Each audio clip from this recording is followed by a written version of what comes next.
가르쳐주고 촬영 잘하는 거, 예쁘게 촬영하는 거 되게 많이 알려주고 감성적 보정하는 거 알려주는 거 되게 많은데 왜 글을 잘 쓰는 거에 대해서는 이렇게 없나? 인스타그램뿐만 아니라 모든 SNS에서 반응이 잘 나오는 게시물의 핵심은 바로 글쓰기입니다. 이 영상 하나로 종결시켜드릴게요. 꼭 끝까지 봐주세요. 저는 그동안 10만 명의 수강생들을 가르쳐보고 반응이 잘 나오는 게시물들에 대한 공통점을 좀 분석해봤을 때 놀랍게도 SNS가 사진 중심, 영상 중심이라고 생각하실 수 있지만 그 안에 있는 진짜 비밀은 글쓰기, 글에 있다라는 거를 정말 많이 느끼거든요. 여러분 이 두 개의 게시물 한번 비교를 해볼게요. 여기 있는 이 게시물과 그다음에 여기 있는 이 게시물 어떤 게 더 반응이 잘 나왔을까요? 사실 이 게시물은 연예인들의 글쓰기입니다. 만약에 여러분들이 제니, 카리나, 장원영 이런 굉장히 잘 나가는 연예인 아이돌이라면은 이렇게 쓰시면 됩니다. 근데 아니시잖아요, 그렇죠? 이 영상을 보고 있는 분들은 그런 아이돌이 아닐 거라고 제 머리카락 하나 걸겠습니다. 그렇다고 해서 이 비가 망한 게시물이냐 하면 전혀 그렇지 않거든요. 지금 인스타그램을 키우시거나 아니면은 나 정말 평범한 사람이어서 아무도 날 몰라요 하시는 분들은 반드시 비처럼 글쓰기를 하셔야 계정을 키우실 수가 있어요. 자, 그러면 지금부터 본격적으로 어떻게 글을 써야 반응을 얻을 수 있느냐 알려드릴게요. 첫 번째, 논쟁거리에 참전해라. 논란이 되는 주제들은 항상 사람들의 관심을 끌기 마련인데요. 누구나 다 의견을 가질 수 있고 그걸 물어봤을 때 나는 찍먹파야, 난 북먹파야 이런 식으로 또는 MBTI도 F냐 T냐 너 뭐지? T발 시세용가 뭐지? 이런 식의 콘텐츠들이 되게 엄청 핫하잖아요. 그게 왜 그러냐면은 사람들은 어딘가에 속해서 자기 의견이 대립되는 상황에서 한마디 의견을 내는 걸 굉장히 즐겨하거든요. 그렇기 때문에 콘텐츠 만드실 때 지금 뭔가 논란이 된다 하는 거 있으면 무조건 참전해서 이거에 대해서 내 의견을 얘기한다거나 이거에 대해서 그냥 사람들의 의견을 묻는 것만으로도 훨씬 더 반응을 이끌어낼 수 있습니다. 지금 내가 판매하는 게 있는 계정이라도 상관없어요. 왜냐면은 지금 내가 카페를 하든 음식점을 하든 이 계정에서 고객들과 함께 소통하는 거잖아요. 그렇기 때문에 너무 내 음식점 홍보만 해야지 이렇게 생각하지 마시고 지금 사람들의 관심 있는 거를 한번 계정에서 얘기해보겠다라고 잡고 현재 논란이 되는 주제를 언급해보시면 되겠습니다. 근데 그게 정치, 종교, 경제 이렇게까지 무겁게 갈 필요 없고요. 되게 가볍게 지금 그냥 핫한 주제를 한번 얘기해보시면 될 것 같아요. 두 번째, 너 내 편이 되어라. 남편이 있거나 남자친구가 있거나 여자친구가 있거나 반대로 와이프가 있거나 어떤 케이스든 간에 항상 소소한 일상에서의 싸움이 생기잖아요. 그 일상에서의 싸움에 한탄을 하는 거예요. 나 이런 일이 있었는데 진짜 이혼을 한 99번 결심을 또 했다 이런 식으로. 근데 별게 아닌데 우리가 살아가면서 그런 소소한 충돌들이 있거든요. 근데 여기에서 내 편 들어주세요 하는 컨텐츠들이 있습니다. 너무 이제 찡찡대는 그런 거 말고요. 또 화해하는 얘기도 나중에 올리셔야 돼요. 반드시. 꼭 싸운 거에서 끝나시면 절대 안 돼요. 살다 보면은 우리가 항상 좋은 일만 있을 수 없는데 가끔은 내 편 들어주세요 컨텐츠가 굉장히 사람들이 참여하게끔 하는 컨텐츠가 될 수 있습니다. 내가 지금 이제 자영업자예요. 그러면은 새들어 지금 살고 있는데 건물주와의 충돌이 있었다. 그럼 그 억울한 마음 내가 담아가지고 게시물 올리면은 그게 또 그렇게 반응이 잘 나와요.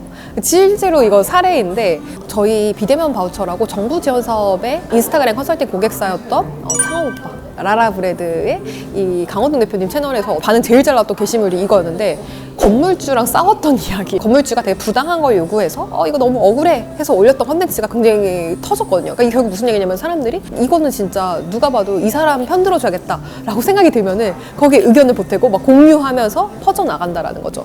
그래서 이거는 꼭 글쓰기 뿐만 아니라 컨텐츠 소재로도 굉장히 내 편이 되어줄 만한 컨텐츠들을 꼭 올려보시면 좋을 것 같아요. 세 번째, 무조건 왼쪽 정렬을 해라. 최근에 제가 수강생들 계정 피드백을 하는 시간이 있었거든요. 근데 이분이 너무 잘하시는 거예요. 릴스도 너무 잘 올리고 진짜 반응률도 너무 좋고 팔로워가 100명밖에 안 되는데 릴스가 조회수가 10만이 넘고 너무 잘하고 계신 거예요. 근데 계정 팔로워로 연결이 잘 안 된다 이런 고민을 얘기하시더라고요. 그래서 봤더니 영상 너무 잘 올리고 있어. 근데 텍스트가 너무 복잡한 거예요. 이게 정리가 안 되어 있더라고요. 그래서 그거에 대해서 피드백을 드렸는데 어떤 식으로 하고 계셨냐면은 계속 엔터를 친다거나 줄글을 끝까지 넘어가게끔 쓰고 계시더라고요. 그러니까 보니까 너무 필요한 거, 이게 제대로 눈에 딱 안 들어오고 너무너무 계정은 잘 운영하고 있는데 막상 보면은 글에서 되게 문제가 생기는 경우들이 많더라고요. 우리가 실제로 글을 어떻게 읽냐면은 왼쪽에서 오른쪽으로 읽게 돼요. 책을 보실 때도 그렇고 SNS를 볼 때도 실제 컴퓨터 화면을 볼 때도 왼쪽에 있는 것부터 우리가 인지를 합니다. 이게 실제로 연구 결과에도 있어요.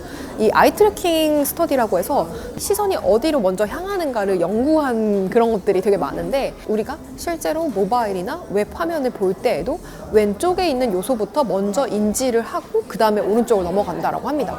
우리가 글을 읽을 때는 오른쪽까지 끝까지 가는 경우가 많지 않다는 거예요. 그래서 왼쪽에 오히려 더 중요한 것들을 힘을 실어주고 오른쪽에는 조금 공백, 여유를 주시는 걸 추천을 드려요.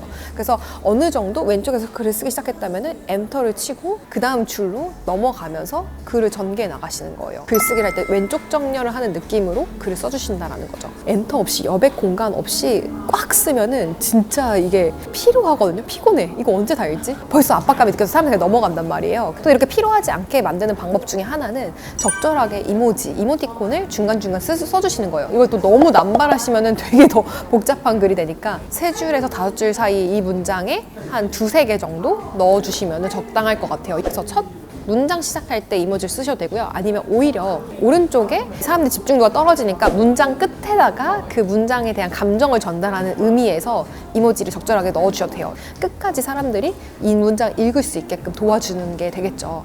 그래서 이런 식으로 좀 글쓰기를 해주시면 될 것 같아요. 4번째, 보고 난 다음에 무조건 행동하게 해라. 사실 우리가 마케팅에서 CTA라고 해요. 이게 뭐냐면 콜 투 액션이라고 그 행동을 하게 하는 거를 이제 요청하거나 행동을 하게 만드는 거를 얘기를 하거든요. 뭐 왜 우리가 영상 끝날 때도 구독과 좋아요, 알림 설정 해주세요 라고 얘기를 한다거나 뭐 사람들이 인스타그램 보면은 밑에 계정에다가 막 계정 자기 아이디 다시 언급하면서 팔로우 해라 이런 식으로 요청을 하잖아요. 아니면 이 글 너무 좋았다면은 친구들한테 공유하세요 라는 식의 이제 행동을 얘기를 한단 말이에요. 근데 이게 진짜 재미있게도 사람들의 심리에 따르면은 그 행동을 하라고 언급을 하는 것이 언급을 하지 않는 것보다 훨씬 더 그 행동을 하게 될 확률을 높인다라고 얘기를 합니다. 그래서 왜 SNS도 보면은 공유 버튼을 항상 잘 보이는 곳에 위치를 시킵니다. 그거 자체가 사람들이 그 행동을 하게 유도하기 위해서예요. 포털 사이트들도 보면은 공유 버튼을 굉장히 여러 사이트들을 공유할 수 있게 보여져 있는 것들이 있을 거예요. 예를 들어 네이버, 뭐 인스타그램, 페이스북, 카카오톡 단체 채팅방으로 공유할 수 있게 막 이렇게 이제 이모티콘이 나열되어 있는 곳들이 있을 텐데 그런 것들을 왜 그렇게 연동을 해놓냐면은 연동을 했을 때 실제 그 이모지가 보이면 사람들이 공유를 하겠다는 생각을 전혀 못 하다가도 그 아이콘 하나에 단체 채팅방을 공유해줘야겠다 이런 생각을 하게 된다라는 거거든요. 그래서 그런 것들을 뭐 사이트 하단에다가 배치를 해놓는 경우들이 많은 거예요. 그래서 여러분들 SNS 컨텐츠 올리실 때에도 콜 투 액션, CTA를 꼭 계정 내에 포함해 주시는 게 좋아요. 뭐 구독과 좋아요, 알림 설정 꼭 하세요 라고 항상 제가 얘기를 하는 것처럼 근데 지금 이 시점에서 잠깐 구독과 좋아요, 알림 설정 꼭 해주시면 좋을 것 같고 저는 컨텐츠 올릴 때에도 계정의 아이디를 뭐 한 번이 아니라 뭐 3번 정도 더 이렇게 추가적으로 적는다거나 그런 식으로 한다면 당연히 사람들한테 내 계정을 팔로우해라 라는 그 의미를 조금 더 세게 전달할 수 있어서 그거는 굉장히 좋은 전략이라고 생각을 합니다. 5번째는 나만의 말투를 개발하자. 우리가 글을 보면은 그 사람의 나이, 연령대를 파악할 수 있다고 얘기를 할 정도로 그 사람이 쓰는 단어라든지 끝에 끝내는 그 어미들, 말투들에서 굉장히 그 사람 성격이나 그 사람이 추구하는 바가 되게 잘 드러나는 때가 많아요. 우리가 가지고 있는 그 말투는 되게 고유한 특성이 있다라는 거고 어떤 분들은 반말로 막 하시는 분도 있고 어떤 분들은 굉장히 따뜻한 말투를 쓰시는 분들도 있고 어떤 분들은 정말 딱딱딱딱 정리하고 분석해주는 분들이 있거든요.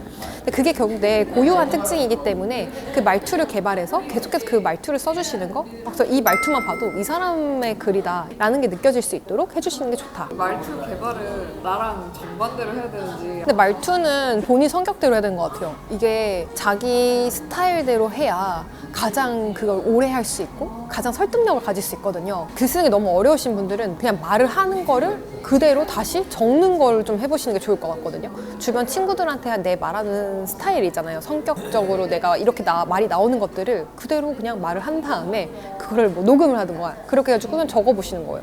어떤 분들은 글쓰기 하니까 너무 어렵대요. 그래서 어떻게 더 많이 하시냐면은 그냥 진짜 펜으로 종이에다가 쓰신 다음에 그걸 옮기시는 분들도 있어요. 어떤 식으로 막 SNS 써야 될지 더 이게 막막하다 하는 분들은 그냥 손으로 직접 써본 다음에 그걸 옮기는 거 좀 추천해 드릴게요. 그래서 많이 써봐야 되기 때문에 하루에 하나의 주제로 글 써보기를 해보는 거예요. 저는 수강생들한테도 그냥 글감을 드려요. 그래서 막 30개에서 50개 정도 주제를 주고 써보세요 이렇게 시키거든요, 숙제로. 근데 그 중에 어떤 숙제도 있냐면요, 그냥 내가 제일 행복했던 순간에 대해서 써보세요. 뭐 이런 거. 내가 가장 스트레스 받는 순간에 대해서 한번 글 써봐라. 그럼 그거 일단은 생각을 해야겠죠. 생각을 한 다음에 어떻게든 메모장에다가 글을 써보시는 거예요.